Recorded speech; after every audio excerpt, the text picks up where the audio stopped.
아따, 주인님들. 오늘도 잘 지내셨소? 춘심이가 또 재미나게 들려드릴 이야기가 있으니께 얼른 앉으시고 귀 쫑긋 세워두소. 자, 주인님들. 오늘 이 춘심이가 풀어낼 이야기 보따리는 일하기는 죽기보다 싫고 노는 것은 꿀보다 달다는 한 게으름뱅이에 대한 사연이랍니다. 이야기의 시작은 흙냄새 물씬 풍기는 어느 조용한 시골 마을에서부터 비롯된답니다. 그 마을에 최만복이라는 이름의 젊은 사내가 살고 있었지요.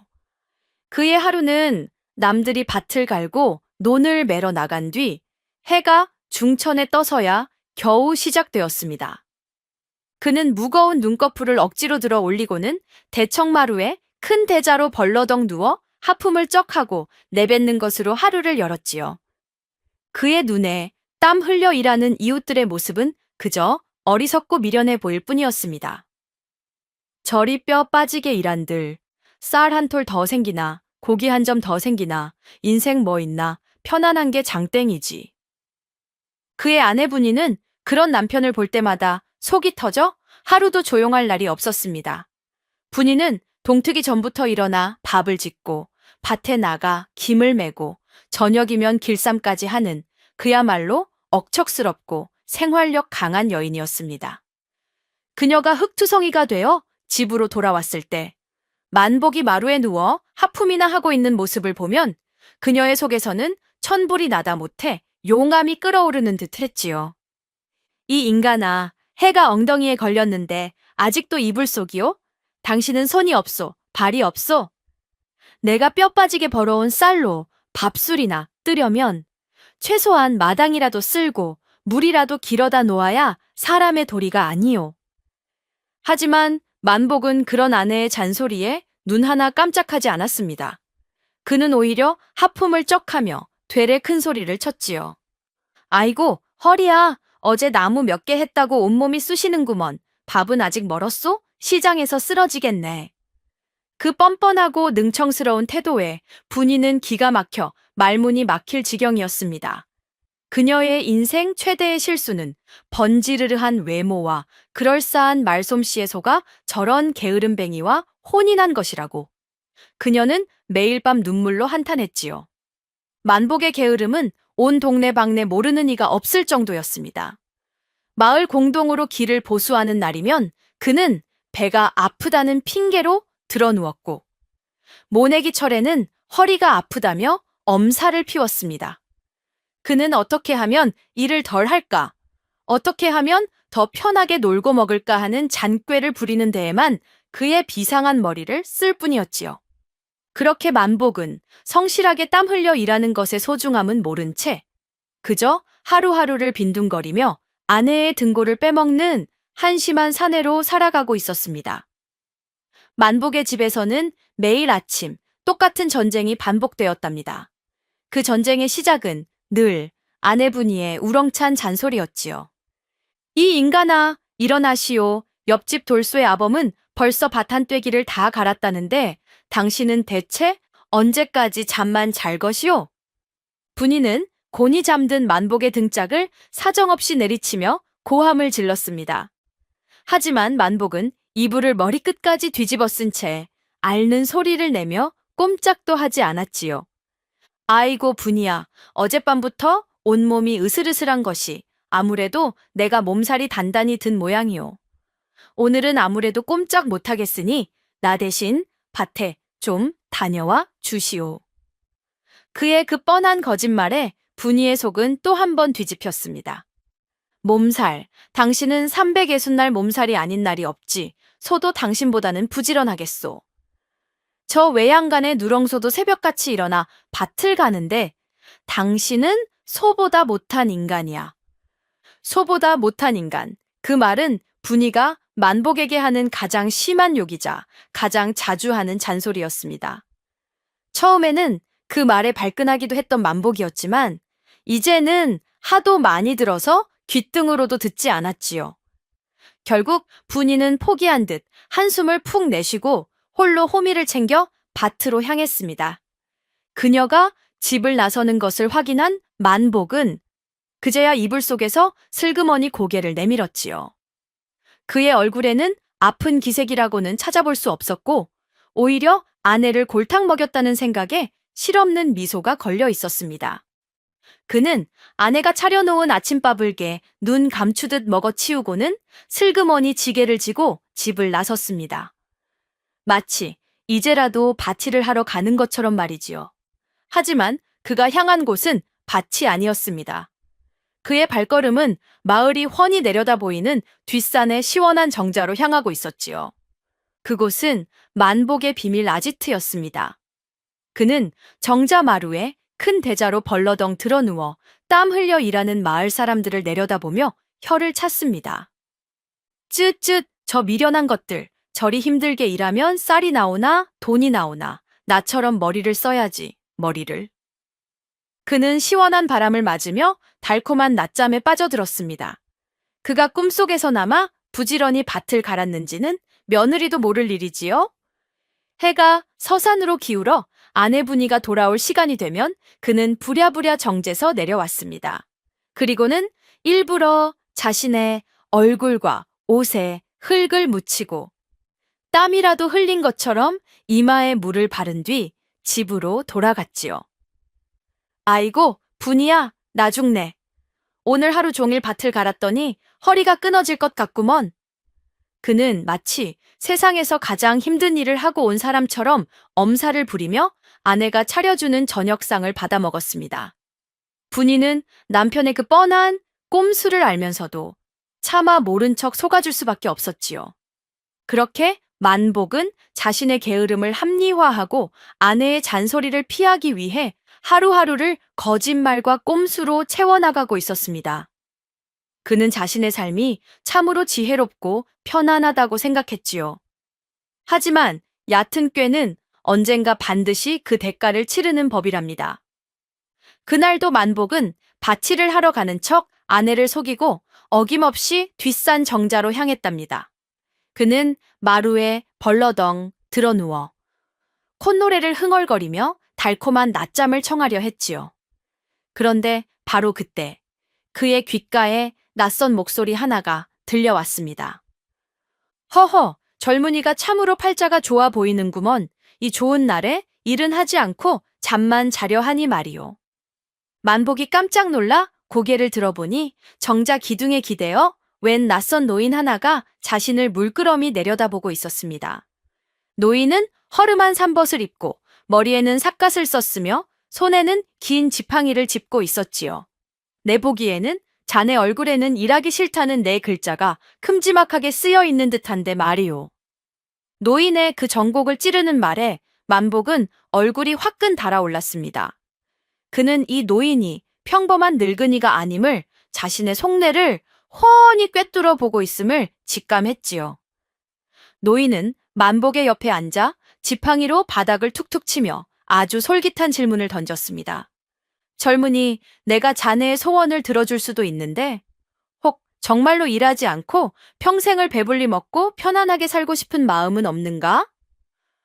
아이고, 게으름뱅이에게 이보다 더 달콤한 유혹이 또 어디 있겠소이까.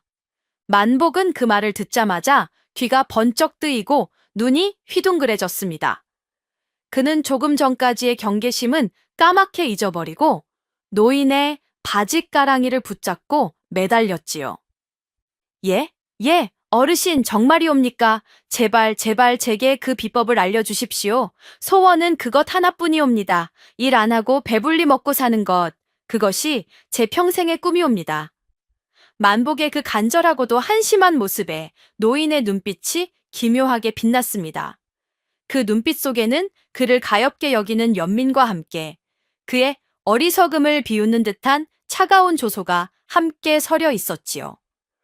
좋다. 노인은 고개를 끄덕였습니다. 자네의 소원이 그리도 간절하다 하니 내 특별히 자네에게만 그 비법을 알려주지. 허나 세상에 공짜는 없는 법. 그 비법을 얻으려면 작은 대가를 치러야 할 것이야. 그래도 괜찮겠느냐? 괜찮고 말고요. 그 대가가 무엇이든 소인은 기꺼이 치르겠사옵니다. 만복이 자신의 제안을 덥석 물자 노인은 의미심장한 미소를 지으며 자신이 메고 있던 낡은 행랑을 풀었답니다. 그리고는 그 안에서 아주 기이하고도 불길한 물건 하나를 꺼내 보였지요. 그것은 바로 진짜 소가죽을 기묘하게 이어 붙여 만든 커다란 황소머리 탈이었습니다. 탈은 아주 정교하게 만들어져 금방이라도 살아 움직일 듯 생생했지요. 커다란 뿔은 위협적으로 구부러져 있었고 유리구슬로 만든 눈알은 섬뜩한 빛을 내고 있었습니다. 만복은 그 흉측한 탈을 보고는 저도 모르게 주춤거리며 뒤로 물러섰습니다. 어르신, 이것은 대체 무엇이옵니까? 노인은 그 탈을 만복의 앞에 내려놓으며 나직이 말했습니다. 이것이 바로 내가 너에게 줄 비법이니라. 예? 이 탈이 비법이라니요? 그렇다. 노인은 지팡이로 탈을 가리키며 설명했습니다. 이 탈을 머리에 쓰기만 하면 네가 그토록 바라던 대로 일하지 않고도 편히 쉴 수 있는 그런 편안한 삶을 살 수 있게 될 것이다. 만복은 그 말의 진짜 의미를 알아채지 못했습니다. 그는 그저 편안한 삶이라는 달콤한 부분에만 귀가 솔깃했지요. 정말이옵니까? 이 탈을 쓰기만 하면 제가 더 이상 아내의 잔소리를 듣지 않고 땀 흘려 일하지 않아도 된단 말이옵니까? 그렇고 말고 내가 보증하지. 노인의 목소리에는 거부할 수 없는 기묘한 힘이 실려 있었습니다. 하지만 노인은 한 가지 중요한 경고를 덧붙이는 것을 잊지 않았습니다. 단, 이 비법에는 아주 중요한 금기가 하나 있다. 이 탈을 쓴 뒤에는 무슨 일이 있어도 결코 뒤를 돌아보아서는 아니 된다. 만약 그 금기를 어기는 날에는 너는 영원히 원래의 모습으로 돌아올 수 없게 될 것이니 부디 명심하여라. 만복은 뒤를 돌아보지 말라는 그 기이한 경고를 그저 신비로운 비법에 을에 따라붙는 허풍쯤으로 대수롭지 않게 여겼습니다. 그의 머릿속은 이미 일하지 않고 편안하게 살아갈 자신의 미래에 대한 황홀한 상상으로 가득 차 있었기 때문이지요. 아내가 소처럼 일하라고 구박했는데 이제 나는 소보다 더 편한 상팔자가 되겠구나. 하하하. 그는 더 이상 망설이지 않았습니다. 그는 노인의 손에서 마치 귀한 보물이라도 되는 듯 그 소가죽 탈을 덥석 받아 들었지요. 노인은 만족스러운 듯 고개를 끄덕이며 마지막 지시를 내렸습니다. 좋다. 이제 저기 마을 어귀에 있는 가장 큰 느티나무 뒤로 가거라. 그리고는 아무도 보지 않는 것을 확인하고 이 탈을 머리에 쓰도록 하여라. 그러면 너의 새로운 삶이 시작될 것이다. 그 말을 끝으로 노인은 지팡이를 짚고 홀연히 숲속으로 사라져 버렸습니다.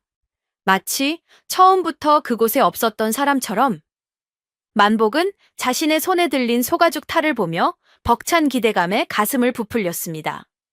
그는 자신의 인생이 이제 막 지루하고 고된 노동의 굴레에서 벗어나 영원한 안식과 풍요의 땅으로 들어서는 것이라고 굳게 믿었지요. 신비로운 노인이 사라지자 만복은 한달음에 정제서 내려와 마을 어귀에 있는 커다란 느티나무를 향해 달려갔답니다. 그의 발걸음은 마치 장원급제라도 한 사람처럼 가볍고 의기양양했지요. 그는 자신의 지긋지긋한 가난과 아내의 지겨운 잔소리로부터 마침내 해방될 수 있다는 생각에 심장이 터질 듯이 부풀어 올랐습니다. 느티나무 뒤 인적이 드문 곳에 다다른 그는 주변을 한번 휙 둘러보아 아무도 없는 것을 확인했습니다. 그리고는 떨리는 손으로 그 기이한 황소 가죽 탈을 자신의 머리 위로 천천히 들어 올렸지요. 탈을 쓰는 바로 그 순간이었답니다. 아! 만복의 입에서 인간의 것이라고는 믿기 힘든 끔찍한 비명이 터져 나왔습니다. 온몸의 뼈가 으스러지고 살이 뒤틀리는 듯한 상상조차 할 수 없는 극심한 고통이 그의 전신을 덮쳤습니다. 그의 등은 산처럼 굽어지고 팔다리는 통나무처럼 굵고 단단하게 변해갔습니다. 그의 손과 발은 딱딱한 발굽으로 변해 땅을 긁었고 그의 입은 길게 튀어나왔으며 머리에서는 단단하고 위협적인 뿔이 돋아났습니다. 그의 온몸은 거칠고 누런 털로 뒤덮였고 그의 목소리는 더 이상 사람의 것이 아니었습니다. 모든 변화가 끝났을 때 그곳에는 더 이상 게으름뱅이 총각 최만복이 없었습니다. 그 자리에는 커다랗고 힘센 황소 한 마리가 당혹스러운 눈으로 제 몸을 내려다보며 어쩔 줄을 몰라 하고 있을 뿐이었습니다. 그는 충격과 공포에 휩싸였습니다. 이게 무슨 일이란 말인가? 나는 소가 되었어. 그는 자신의 의지와는 상관없이 내 발로 땅을 딛고 서 있어야만 했습니다. 그는 미친 듯이 소리를 지르려 했지만 그의 입에서 터져 나온 것은 음매 하는 구슬프고도 절박한 소 울음소리뿐이었지요. 그는 노인의 경고를 떠올렸습니다. 결코 뒤를 돌아보아서는 아니 된다. 어쩌면 뒤를 돌아보면 이 끔찍한 마법에서 풀려날 수 있을지도 모른다. 그는 필사적으로 자신의 등 뒤를 돌아보려 애썼습니다. 하지만 그의 몸은 마치 보이지 않는 쇠사슬에 묶이기라도 한 듯 그의 의지를 전혀 따르지 않았습니다. 그의 목은 뻣뻣하게 굳어 오직 앞만 보도록 고정되어 있었지요. 그가 공포와 절망 속에서 몸부림치고 있을 때 어디선가 노인이 다시 나타났습니다. 노인은 변해버린 만복의 모습을 보고도 조금도 놀라는 기색 없이 그저 차가운 눈으로 그를 내려다볼 뿐이었습니다. 노인은 익숙한 솜씨로 만복의 코에 거칠고 아픈 콧뚜레를 꿰었습니다. 그리고는 굵은 밧줄을 콧뚜레에 묶어 그를 거칠게 끌어당겼지요. 자, 이제 새로운 주인을 만나러 가야지. 네가 그토록 바라던 일하지 않고 배불리 먹고 사는 삶을 살게 해주실 아주 좋은 주인이시란다. 노인의 목소리에는 한치의 온기도 담겨 있지 않았습니다. 만복은 그제야 깨달았습니다. 자신이 얼마나 어리석은 유혹에 넘어갔는지를. 그는 눈물을 흘리며 음매 하고 애원했지만 노인은 그의 울부짖음을 외면한 채 그를 우시장이 있는 읍내를 향해 무정하게 끌고 가기 시작했습니다. 노인에게 끌려가는 길은 만복에게 있어 그야말로 지옥과도 같았답니다. 그는 네 발로 평생 걸어본 적 없는 험하고 먼 길을 걸어야만 했지요. 딱딱한 발굽은 금세 닳아 피가 났고 콧뚜레는 그가 저항할 때마다 콧속을 파고들어 찢어질 듯한 고통을 안겨주었습니다. 그는 길가에서 땀 흘려 일하는 농부들을 보았습니다. 예전 같았으면 미련한 것들이라며 비웃었을 그들의 모습이 지금 그의 눈에는 너무나도 부럽고 그리운 풍경으로 보였습니다. 아, 나도 저들처럼 두 발로 땅을 딛고 내 손으로 땀 흘리며 일할 수만 있다면. 마침내 하루 해가 저물 무렵 두 사람은 소를 사고 파는 사람들로 북적이는 시끌벅적한 우시장에 도착했습니다. 노인은 만복을 시장 한가운데에 있는 말뚝에 묶어놓고는 여기서 얌전히 기다리고 있거라. 곧 너의 새 주인이 나타날 것이다. 라는 말을 남기고 어디론가 사라져 버렸지요.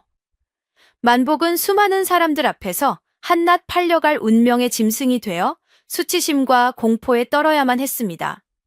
사람들은 그의 주변으로 몰려와 그의 등을 두드려보고 이빨을 들춰보며 마치 물건값을 흥정하듯 그의 몸을 평가했지요. 이놈, 꽤나 실하게 생겼군. 밭을 가는 데에는 힘 꽤나 쓰겠어. 아니, 보아하니 늙은 소 같은데 쟁기질이나 제대로 하겠소? 만복은 나는 사람이요, 나는 짐승이 아니란 말이요? 하고 외치고 싶었지만 그의 입에서는 그저 불안하고 구슬픈 음매 하는 소리만이 새어나올 뿐이었습니다. 해가 완전히 저물어 시장이 파할 무렵이었습니다. 마침내 한 늙은 농부가 그의 앞에 멈춰 섰지요. 농부는 허리가 굽고 얼굴에는 깊은 주름이 가득했으며 손은 평생의 고된 노동으로 투박하게 갈라져 있었습니다. 하지만 그의 눈빛만은 우직하고 선량한 빛을 띠고 있었지요. 농부는 만복의 등을 한번 쓰다듬어 주고는 그의 눈을 물끄러미 들여다보았습니다. 이놈, 눈에 눈물이 그렁그렁한 것을 보니 꽤나 영물인 모양이로구나. 농부는 품에서 쌈짓돈을 꺼내 소 주인에게 헐값을 치르고 만복을 샀습니다. 그렇게 만복은 김영감이라는 새로운 주인을 만나 자신의 새로운 삶, 즉 소의 삶을 시작하게 된 것입니다. 김영감은 만복의 고삐를 잡고 자신의 집이 있는 작은 산골 마을을 향해 밤길을 걷기 시작했습니다. 만복은 낯선 주인에게 끌려가며 이제 자신의 인생이 완전히 끝났다고 생각했지요. 그는 아내 분이의 얼굴을 떠올렸습니다. 지금쯤 자신을 찾아온 동네를 헤매고 있을 그녀를 생각하니 가슴이 미어지는 듯한 슬픔과 후회가 밀려왔습니다. 그의 커다란 눈에서 뜨거운 눈물이 굵은 방울이 되어 흙먼지 날리는 길바닥 위로 뚝뚝 떨어지고 있었답니다. 아이고, 게으름의 대가가 이토록 끔찍하고 비참할 줄을 이 가여운 사내가 어찌 알았겠소이까. 김영감의 집은 산중턱에 외따로 떨어져 있는 작은 밭을 일구며 살아가는 가난한 화전민의 집이었답니다. 만복은 그 집의 낡고 냄새나는 외양간에 갇혀 낯선 곳에서의 첫날 밤을 뜬 눈으로 지새워야 했지요. 그는 이 모든 것이 끔찍한 악몽이기를, 아침에 눈을 뜨면 아내분이가 차려준 밥상이 있는 자신의 반기기를 간절히 바랐습니다. 하지만 다음 날 새벽, 동이 트기도 전에 그를 깨운 것은 아내의 잔소리가 아닌 김영감의 아들이 휘두르는 거친 채찍질이었습니다. 이놈의 소가 아직도 잠을 자 어서 일어나 밭 갈러 가야지. 만복은 영문도 모른 채 거친 손길에 이끌려 밭으로 끌려 나갔습니다. 그리고 그의 어깨에는 태어나서 처음 보는 무겁고 거대한 쟁기가 얹혔지요. 그날부터 만복이 그토록 꿈꾸던 일하지 않고 편히 사는 삶의 진짜 모습이 펼쳐졌습니다. 하지만 그것은 그가 상상했던 것과는 너무나도 다른 끔찍한 지옥이었습니다. 그는 해가 뜨기 전부터 해가 질 때까지 단 한순간도 쉬지 않고 무거운 쟁기를 끌며 딱딱하게 굳은 밭을 갈아야만 했습니다. 그의 어깨는 쟁기의 무게에 짓눌려 살이 벗겨지고 피가 났습니다. 그의 네 다리는 돌멩이와 나무 뿌리에 채여 온통 상처투성이가 되었지요. 조금이라도 걸음이 느려지거나 게으름을 피우려 하면 어김없이 김영감의 아들이 휘두르는 날카로운 채찍이 그의 등짝을 후려쳤습니다. 이랴, 이 게으른 소 같으니 어서 가지 못할까? 만복은 고통과 억울함에 몸부림쳤습니다. 나는 게으른 소가 아니다. 나는 사람이다. 하지만 그의 울부짖음은 그저 힘없는 소 울음소리가 되어 허공에 흩어질 뿐이었지요. 그는 평생 동안 해본 적 없는, 아니 상상조차 해본 적 없는 극한의 육체 노동에 시달려야 했습니다. 땡볕 아래에서는 숨이 턱까지 차올랐고 비가 오는 날에는 질퍽이는 진흙탕에 발이 빠져 허우적거려야 했습니다. 그는 비로소 깨달았습니다. 자신이 그토록 경멸했던 소처럼 일하는 삶이 얼마나 고되고 힘겨운 것인지를, 그리고 자신이 아내분이에게 얼마나 큰 짐을 지우고 얼마나 큰 고통을 주었는지를 뼈저리게 느끼게 되었지요. 그는 밭을 갈며 저 멀리서 호미질을 하는 아낙네들의 모습을 보았습니다. 그는 그 모습 위로 늘 흙투성이가 되어 집으로 돌아오던 아내 분이의 지친 얼굴을 떠올렸습니다. 그리고는 자신의 이기심과 게으름에 참을 수 없는 부끄러움과 후회의 눈물을 흘렸답니다.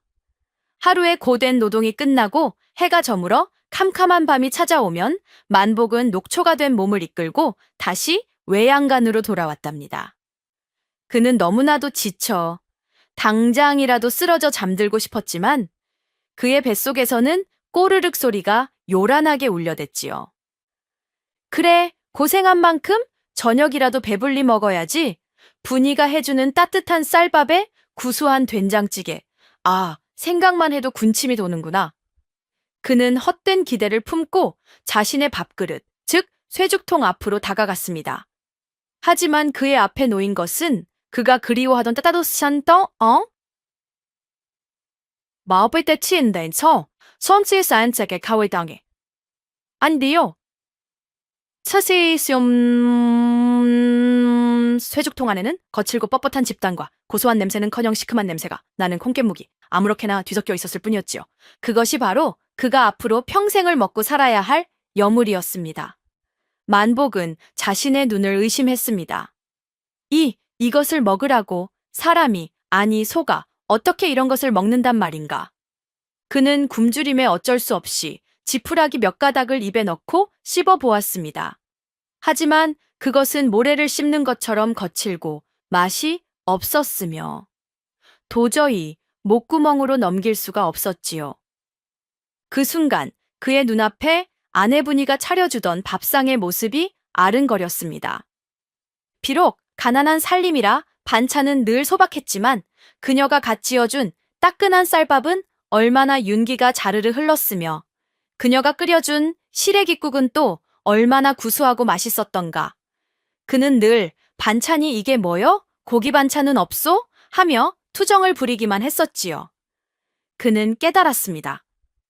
자신이 당연하게 여겼던 그 모든 것들이 사실은 아내가 새벽부터 밤늦게까지 땀 흘려 일한 고된 노동의 대가였다는 것을, 그리고 자신은 그 고마움을 조금도 알지 못한 채 불평과 불만만을 늘어놓았던 배은망덕한 남편이었다는 것을. 음매.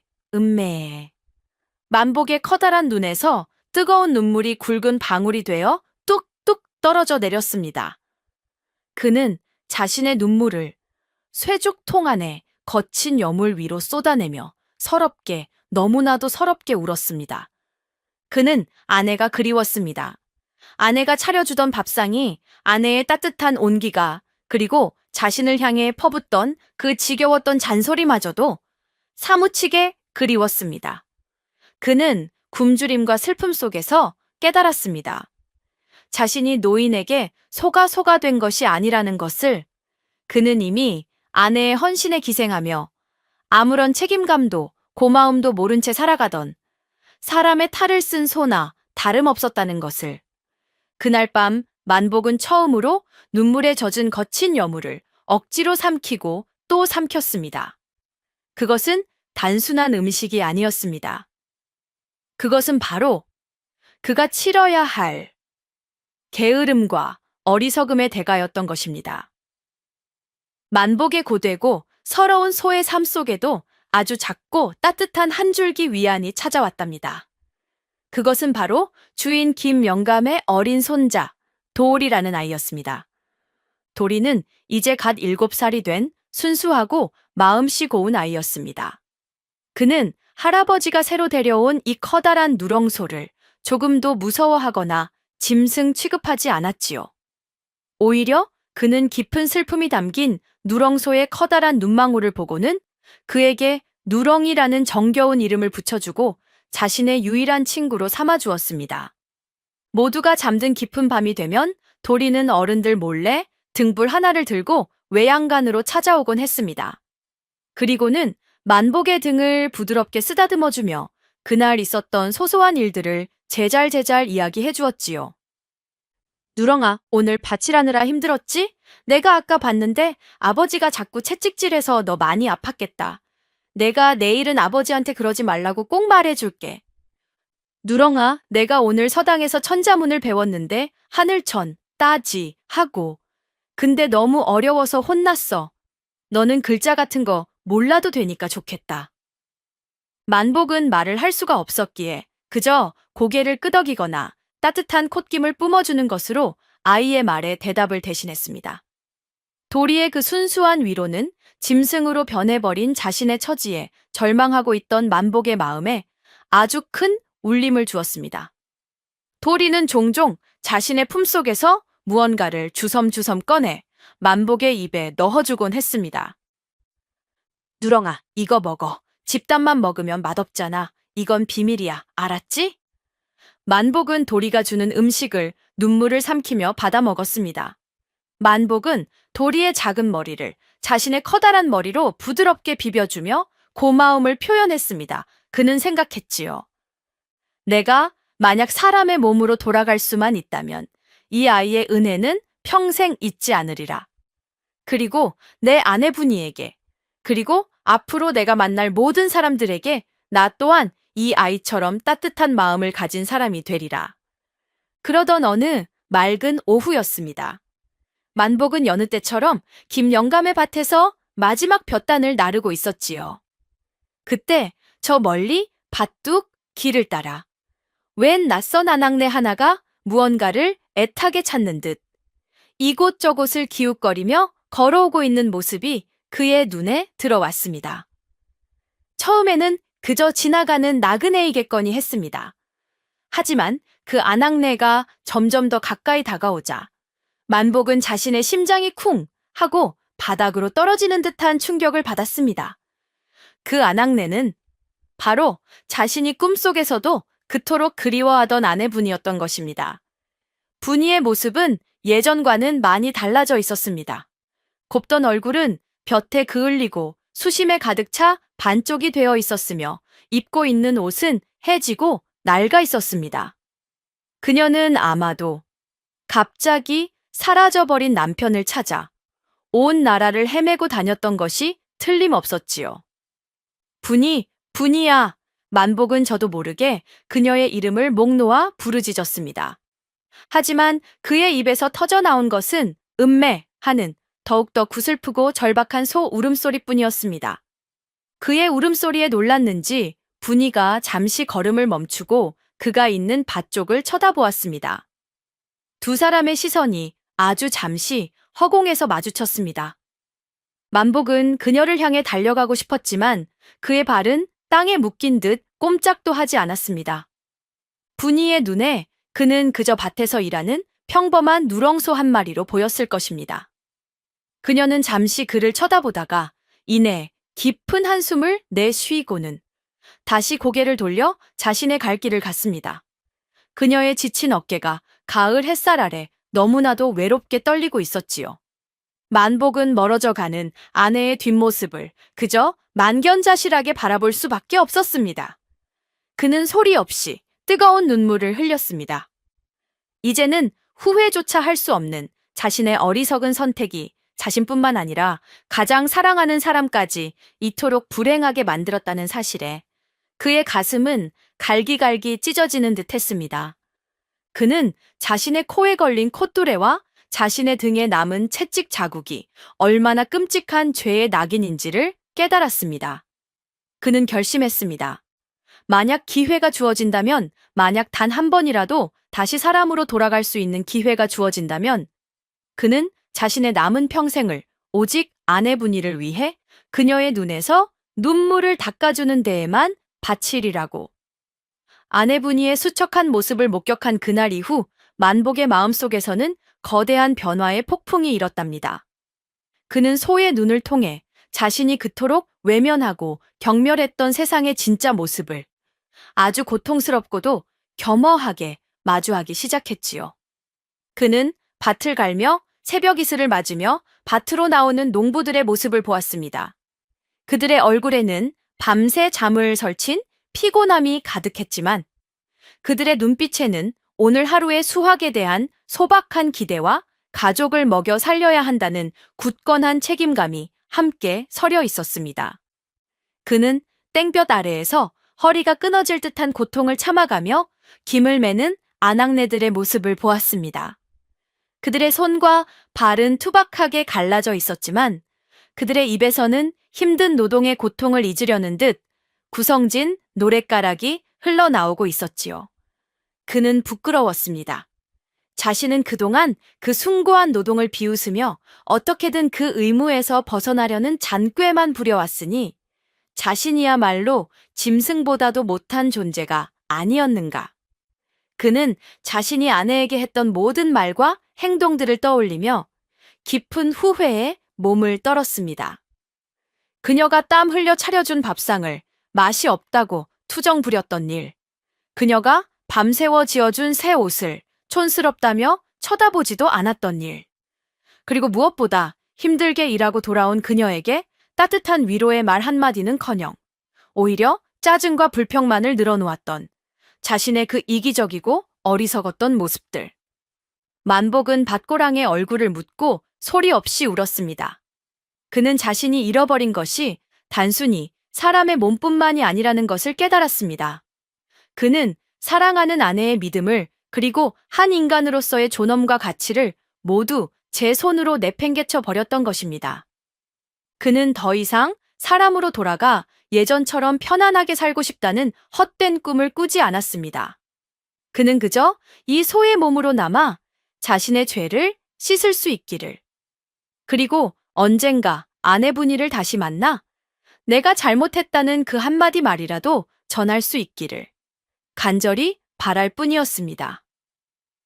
만복이 깊은 자기 성찰의 시간을 보내는 동안 그의 유일한 벗이었던 어린 손자 도리는 변함없이 매일 밤 그를 찾아와 주었답니다. 도리는 만복의 등을 쓰다듬어주며 자신의 할아버지, 즉 만복의 주인인 김영감에 대한 이야기를 들려주곤 했지요. 그리고 그 이야기를 통해 만복은 또 한 번의 큰 깨달음을 얻게 되었습니다. 누렁아, 우리 할아버지는 말이야, 원래부터 이 땅의 주인이 아니었대. 도리의 이야기에 따르면 김영감 역시 젊은 시절에는 남의 땅을 부쳐먹고 사는 가난한 소작농에 불과했다고 합니다. 하지만 그는 누구보다도 성실하고 우직했지요. 그는 황무지를 개간하여 밭을 만들고 밤낮으로 땀 흘려 일해 10년 만에 마침내 자신만의 작은 땅 한 떼기를 마련할 수 있었다고 합니다.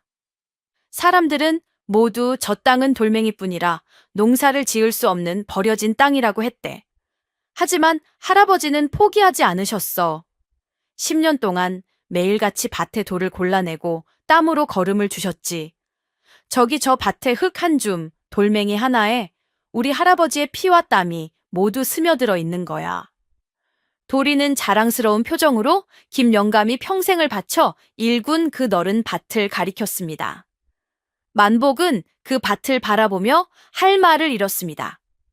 그래서 우리 아버지가 늘 말씀하셔. 할아버지는 평생을 소처럼 일해서 우리 가족을 먹여 살리고 이 황무지를 옥토로 바꾸셨다고 말이야. 소처럼 일한다. 그 말이 거대한 망치가 되어 만복의 머리를 내리쳤습니다. 그는 그 말을 아내분이가 자신을 경멸하고 모욕하기 위해 퍼붓는 세상에서 가장 끔찍한 욕설이라고만 생각해 왔습니다. 그는 자신의 주인 김영감의 주름진 얼굴과 투박하게 갈라진 손을 떠올렸습니다. 그리고 그 모습 위로 늘 지쳐있던 아내분이의 얼굴이 겹쳐 보였지요.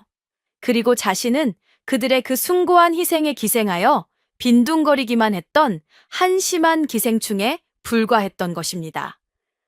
만복이 진정한 소의 마음으로 거듭나 하루하루를 묵묵히 밭을 갈며 속죄의 시간을 보내던 어느덧 풍요롭던 가을이 지나고 찬 바람이 부는 겨울이 다가오고 있었답니다.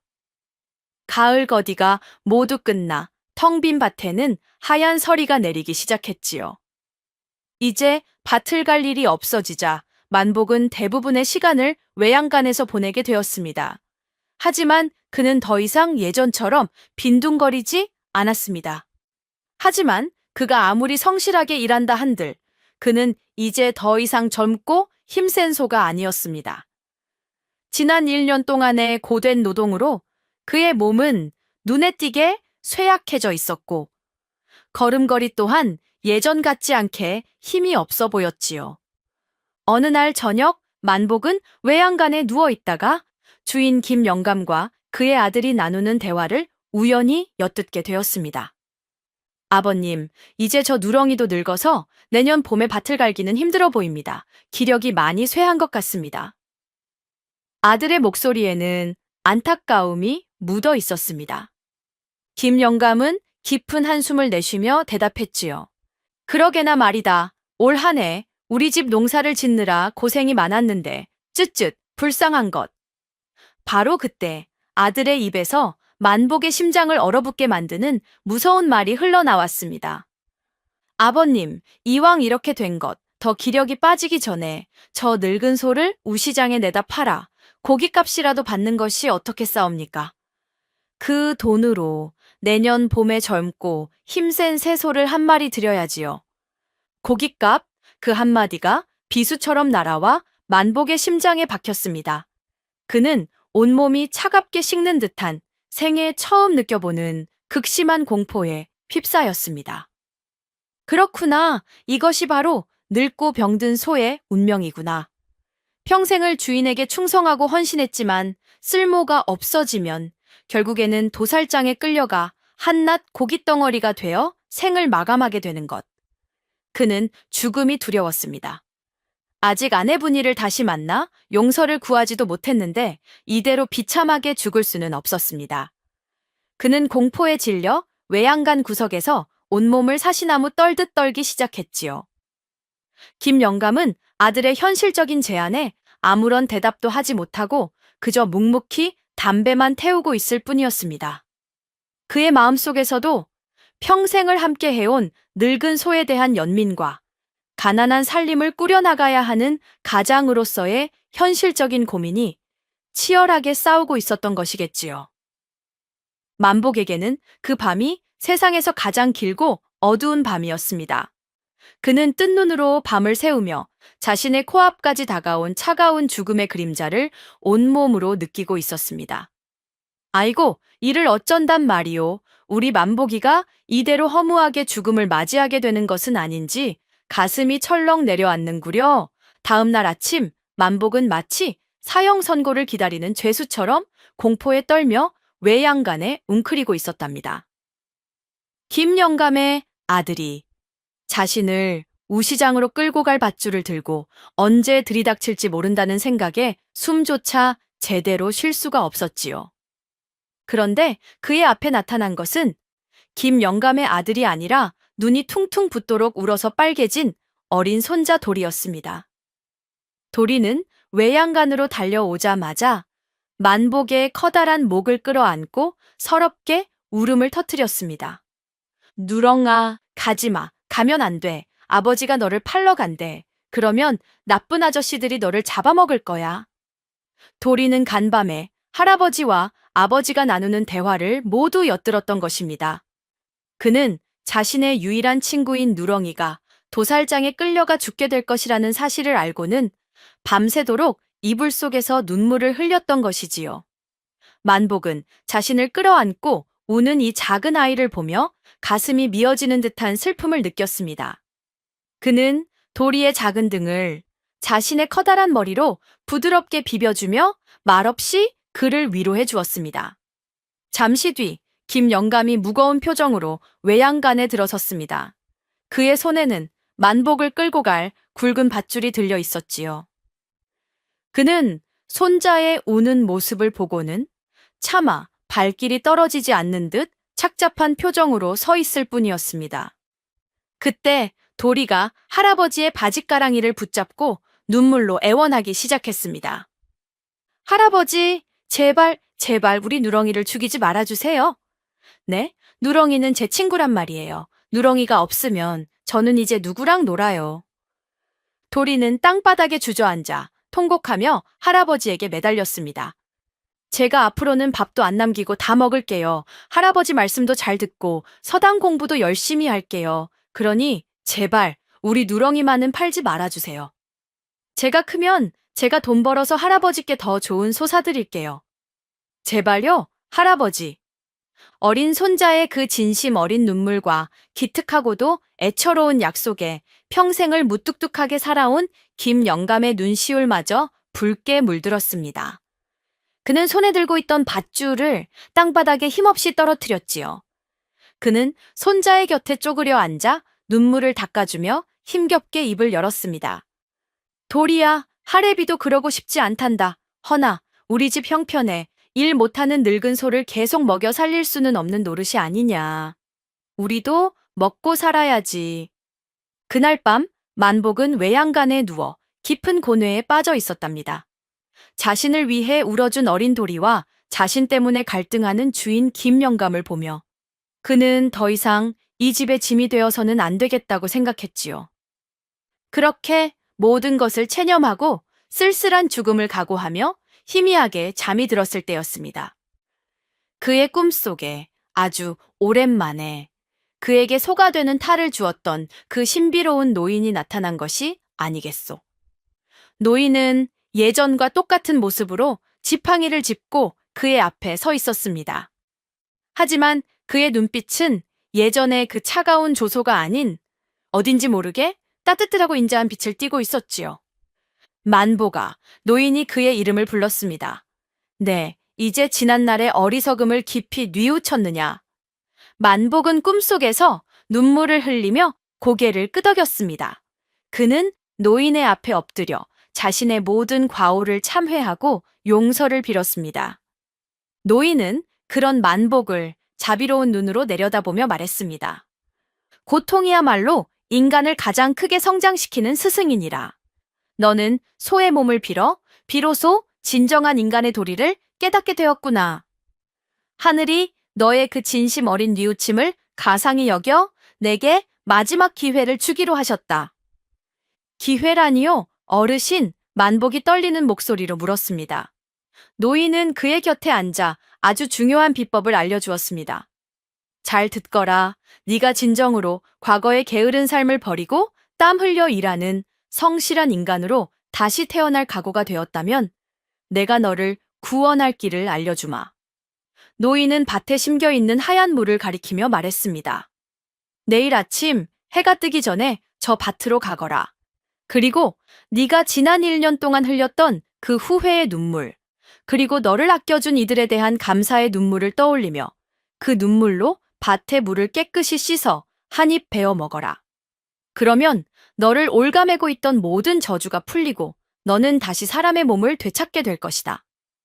눈물로 물을 씻어 먹어라. 그 기이하고도 시적인 비법에 만복은 잠시 어리둥절했습니다.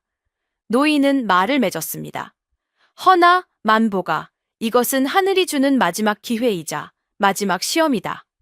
만약 내 마음속에 아직도 게으름과 이기심이 남아있다면 그 문은 너를 구원하는 약이 아니라 너의 숨을 끊는 독이 될 수도 있을 것이니 부디 내 진정한 마음을 걸고 선택하여라.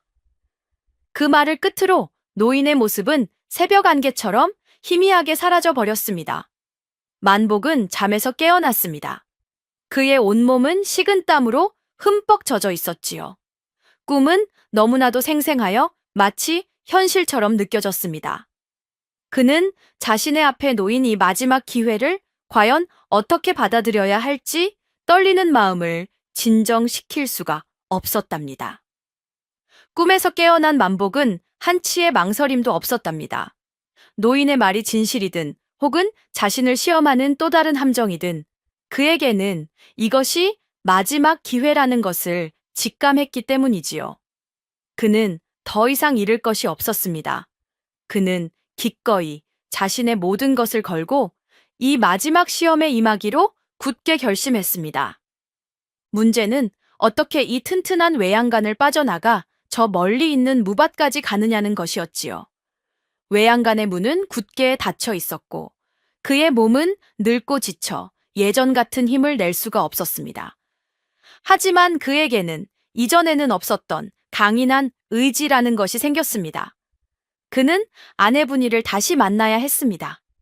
그는 자신을 믿어준 도리와 김 영감의 은혜에 보답해야 했습니다. 그는 다시 사람으로 돌아가 땀 흘려 일하는 존엄한 삶을 살아야만 했습니다. 그 간절한 염원이 그의 늙고 지친 몸에 마지막 남은 힘을 불어넣어 주었습니다. 그는 자리에서 벌떡 일어나 자신의 단단한 머리를 외양간의 낡은 나무 문에 있는 힘껏 들이받기 시작했습니다. 쿵, 쿵, 쿵! 둔탁한 소리가 고요한 새벽의 정적을 깨고 울려 퍼졌습니다. 그의 머리는 깨질 듯이 아팠고 뿔은 부러질 것 같았지만 그는 멈추지 않았습니다. 그는 자신의 과거를 부수고 새로운 미래를 열기 위해 필사적으로 문을 들이받고 또 들이받았습니다. 마침내 우지끈 하는 소리와 함께 낡은 나무 문이 부서져 내렸습니다. 만복은 자유의 몸이 되었습니다. 그는 뒤도 돌아보지 않고 도리가 늘 물을 숨겨두었던 저 멀리 밭고랑 끝에 있는 무밭을 향해 필사적으로 달려가기 시작했습니다. 그의 다리는 후들거렸고 숨은 턱까지 차올랐지만 그의 마음은 오직 하나의 목표만을 향해 뜨겁게 타오르고 있었지요. 그가 헉헉대며 무밭에 도착했을 때 저 멀리 동쪽 하늘이 희미하게 밝아오고 있었습니다. 해가 뜨기 전에 모든 것을 끝내야만 했습니다. 그는 밭에 쓰러지듯 엎드렸습니다. 그리고는 노인의 말대로 지난 1년 동안의 자신의 삶을 아주 천천히 그리고 아주 고통스럽게 되돌아보기 시작했습니다. 그의 눈앞에 아내분이의 슬픈 얼굴이 스쳐 지나갔습니다. 자신을 위해 울어주던 어린 도리의 얼굴이 떠올랐습니다. 자신을 묵묵히 믿어주었던 김영감의 주름진 얼굴도 지나갔지요. 그는 자신이 저지른 어리석음과 자신이 받은 과분한 사랑에 뜨거운 눈물을 흘리지 않을 수 없었습니다. 그의 커다란 눈에서 굵고 뜨거운 눈물이 쉴 새 없이 흘러내려 땅에 떨어진 하얀 무 위를 흥건히 적셨습니다. 자신의 뜨거운 눈물로 흙먼지가 묻은 하얀 물을 깨끗이 씻어낸 만복은 마침내 마지막 결심을 굳혔답니다. 그는 더 이상 두려워하지 않았습니다. 이것이 설령 죽음으로 가는 길이라 할지라도 그는 인간으로서의 존엄을 되찾기 위한 이 마지막 시도를 기꺼이 받아들이기로 한 것입니다. 그는 떨리는 입으로 자신의 눈물이 묻은 물을 와삭 하고 크게 한 입 베어 물었습니다. 아삭하고 시원한 무의 즙이 그의 타는 목을 적시는 바로 그 순간이었답니다. 만복의 온몸에 처음 소가 되었을 때와는 비교할 수도 없는 훨씬 더 극심하고도 경이로운 변화가 일어나기 시작했습니다. 그의 굵고 단단하던 네 다리는 다시 길고 날렵한 사람의 팔다리로 변해갔습니다. 거칠던 누런 털은 솜털처럼 사라지고 매끄러운 사람의 살결이 드러났지요. 머리의 뿔은 스르르 사라지고 길게 튀어나왔던 입은 제자리를 찾았습니다. 모든 변화가 끝났을 때 그 자리에는 더 이상 늙고 지친 누렁소가 없었습니다. 그 자리에는 벌거벗은 몸으로 흙투성이 밭 위에 엎드려 기쁨과 부끄러움이 뒤섞인 눈물을 흘리고 있는 한 사내, 바로 최만복이 있었을 뿐입니다. 그는 떨리는 손으로 자신의 얼굴을, 자신의 몸을 더듬어 보았습니다. 틀림없는 사람의 몸이었습니다. 그는 자신의 입에서 소 울음소리가 아닌 사람의 목소리가 터져 나오는 것을 확인하고는 어린아이처럼 목 놓아 울었습니다. 살았다. 내가 다시 사람이 되었어. 그는 하늘을 향해, 땅을 향해, 그리고 자신이 알지 못하는 모든 존재를 향해 몇 번이고 머리를 조아리며 감사를 올렸습니다. 바로 그때 외양간이 부서지는 소리에 놀라 잠에서 깨어난 김영감과 도리가 밭으로 달려왔습니다. 그리고는 벌거벗은 차에 울고 있는 낯선 사내의 모습과 그 옆에 감쪽같이 사라져버린 누렁소의 흔적을 보고는 너무나도 놀라 그 자리에 우뚝 멈춰 섰지요. 누구시오 당신은? 우리 누렁이는 어디 가고? 만복은 부끄러움에 몸을 가리며 그들의 앞에 무릎을 꿇었습니다. 그리고는 지난 1년 동안 있었던 모든 기이한 사연을 눈물로 고백하기 시작했지요. 자신이 바로 그들이 거두어준 누렁소였음을, 그리고 자신이 얼마나 어리석고 게으른 인간이었는지를, 자신의 기이한 사연을 모두 고백하고 진심으로 용서를 구하는 만복의 모습에 김영감은 잠시 동안 아무 말 없이 그의 얼굴을 물끄러미 바라볼 뿐이었답니다. 그의 눈빛에는 놀라움과 함께 깊은 연민과 따뜻한 이해심이 담겨 있었지요. 한참의 침묵 끝에 김영감은 조용히 만복의 곁으로 다가가 그의 어깨를 두드려주며 나직이 말했습니다. 일어나게 젊은이, 자네야말로 그 어떤 현자보다도 더 큰 깨달음을 얻은 사람일세. 김영감은 자신의 낡은 겉옷을 벗어 벌거벗고 있는 만복의 몸에 덮어주었습니다. 사람이 살다 보면 누구나 실수를 하기 마련이지. 중요한 것은 그 실수를 깨닫고 다시는 반복하지 않으려는 그 마음가짐일세. 자네는 소의 몸을 빌어 땀의 가치와 헌신의 소중함을 뼈저리게 배우지 않았는가. 그러니 자네야말로 진정으로 노동의 가치를 깨달은 훌륭한 사람이 되었구먼. 김영감의 그 따뜻한 용서의 말에 만복은 다시 한번 뜨거운 눈물을 흘렸습니다. 어린 손자 도리 역시 처음에는 자신의 친구 누렁이가 사람이었다는 사실에 놀라 낯을 가리며 뒤로 물러섰지만 이내 만복에게 다가와 그의 손을 꼭 잡아주었지요. 이제는 소가 아니라 사람이니까 아저씨라고 불러야겠네. 아저씨, 다시는 소가 되면 안 돼요. 알았죠? 그 순수한 아이의 말에 외양간의 모든 사람들은 함께 웃음을 터뜨렸습니다. 김영감은 만복을 자신의 집으로 데려가 따뜻한 밥상을 차려주고 깨끗한 새 옷 한 벌을 내어주었습니다. 그리고는 품에서 쌈짓돈을 꺼내 그의 손에 쥐어주었지요. 자, 이것을 노잣돈 삼아 어서 자네의 아내가 있는 곳으로 돌아가게. 자네의 아내는 지금 이 순간에도 자네를 애타게 기다리고 있을 걸세. 만복은 김영감과 도리에게 몇 번이고 큰 절을 올리며 그들의 은혜에 감사를 표했습니다. 어르신, 그리고 도리야, 너희들의 은혜는 평생 잊지 않으마. 내가 다시 사람답게 살 수 있는 기회를 주었으니 반드시 성실하고 정직한 사람으로 살아가겠다. 그렇게 만복은 꼬박 1년 만에 자신의 집이 있는 고향 마을을 향해 새로운 발걸음을 내디뎠습니다. 그의 마음은 아내분이를 다시 만날 수 있다는 기대감과 함께 그녀에게 용서받을 수 있을까 하는 두려움으로 복잡하게 뛰고 있었습니다. 아이고, 과연 우리 분이 아씨는 소가 되었다 돌아온 이 기막힌 남편을 너그러이 용서하고 받아줄 수 있을까요? 꼬박 며칠을 걸어 만복은 마침내 꿈에 그리던 자신의 고향 마을에 도착했답니다. 1년 만에 다시 찾은 마을은 변한 것이 하나도 없었지만 그 풍경을 바라보는 만복의 마음은 이전과는 완전히 달라져 있었지요. 그는 예전에는 지겹고 답답하게만 느껴졌던 이 시골 마을이 얼마나 소중하고 그리운 곳이었는지를 새삼 깨닫고 있었습니다. 그는 떨리는 마음으로 자신의 낡은 초가집으로 향했습니다. 집이 가까워질수록 그의 심장은 금방이라도 터져 나올 듯이 세차게 뛰었지요. 분이가 아직 이곳에 있을까? 나를 기다리고 있을까? 마침내 그의 눈에 저 멀리 밭고랑에서 홀로 땀 흘리며 김을 메고 있는 낯익은 아낙네의 모습이 들어왔습니다. 바로 그의 아내 분이었습니다. 그녀는 1년 전보다 훨씬 더 수척해지고 늙어 보였지만 여전히 억척스럽게 그리고 꿋꿋하게 자신에게 주어진 삶을 살아내고 있었습니다. 그녀의 그 성실한 뒷모습을 보는 순간 만복은 더 이상 참지 못하고 뜨거운 눈물을 쏟아내며 그녀에게로 달려갔습니다.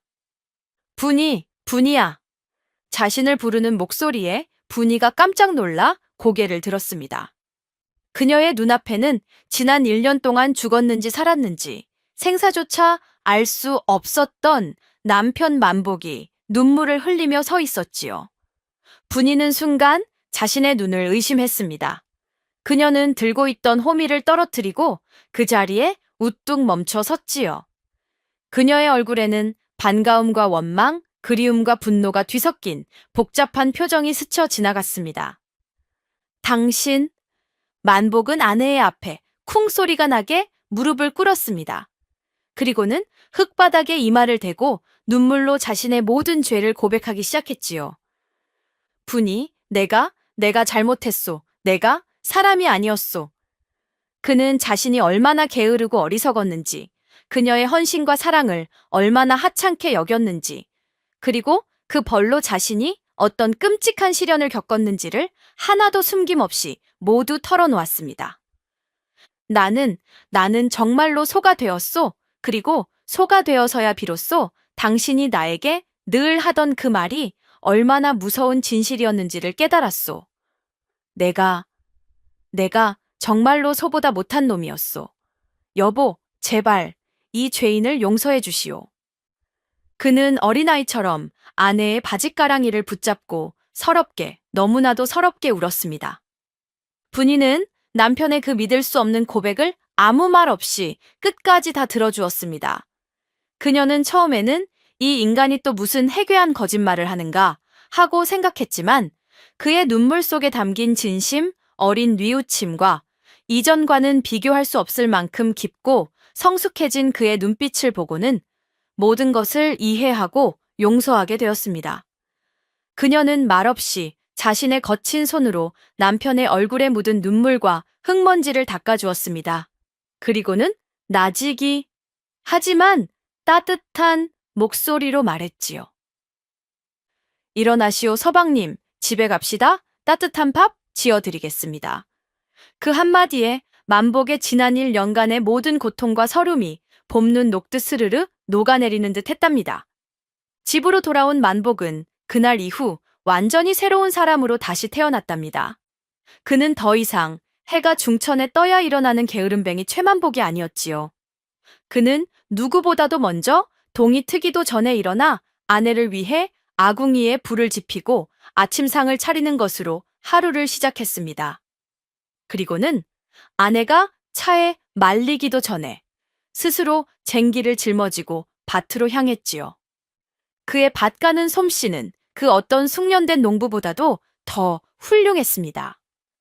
그는 이미 소의 몸으로 밭에 흙 한 줌, 돌멩이 하나의 감초까지 온몸으로 익혔기 때문이지요. 그는 묵묵히 그리고 즐겁게 땀 흘려 밭을 갈았습니다. 땀 방울이 그의 등을 적실 때마다 그는 자신이 살아있음을, 그리고 인간으로서 존엄한 삶을 살고 있음을 느끼며 깊은 희열을 느꼈다고 합니다. 그는 더 이상 아내에게 큰 소리를 치거나 불평을 늘어놓지 않았습니다. 오히려 밭에서 돌아온 아내를 위해 따뜻한 물을 데워 그녀의 발을 씻겨주고 거칠어진 손을 주물러주며 그녀의 노고에 진심으로 감사하는 세상에서 가장 다정한 지아비가 되었지요. 그의 그런 변화에 아내 분이는 처음에는 어색해하면서도 하루하루가 꿈만 같이 행복했습니다. 그녀의 입에서는 더 이상 잔소리가 아닌 웃음소리가 떠나지 않았고 두 사람의 낡은 초가집에는 이전에는 없었던 따뜻하고 행복한 기운이 가득 찼습니다. 마을 사람들 역시 만복의 놀라운 변화에 혀를 내둘렀습니다. 처음에는 저러다 며칠이나 가겠나 하고 반신반의했지만 그의 성실함이 1년, 2년 계속되자 모두가 그를 칭찬하고 인정하기 시작했지요. 아이고, 최 서방이 소가 한 번 되더니 진짜 사람이 다 되었네. 그렇고 말고 이제는 우리 마을에서 제일 가는 성실한 농부요. 사람들은 그를 볼 때마다 농담 반 진담 반으로 그렇게 말하곤 했습니다. 하지만 만복은 그 말을 들을 때마다 기분 나빠하기는커녕 오히려 세상에서 가장 영광스러운 칭찬을 들은 듯 환하게 웃으며 대답했다고 합니다. 예, 맞습니다. 저는 소에게서 인생을 배웠습니다. 그렇게 소처럼 일한다는 말의 진정한 의미를 깨달은 게으름뱅이 총각은 자신의 과오를 뉘우치고 성실한 땀의 가치를 실천하며 사랑하는 아내와 함께 그 누구보다도 행복하고 충실한 삶을 오래오래 살아갔다고 하더이다. 자, 주인님들, 오늘 춘심이가 들려드린 누렁소의 눈물 이야기는 여기까지랍니다. 부디 주인님들께서도 편안함만을 좇는 어리석음을 경계하시고 성실한 땀방울 속에서 진정한 행복을 찾으시기를 이 춘심이가 간절히 바라겠소이다. 다음에 또 재미난 이야기 보따리 들고 찾아뵙겠습니다. 고맙소이다.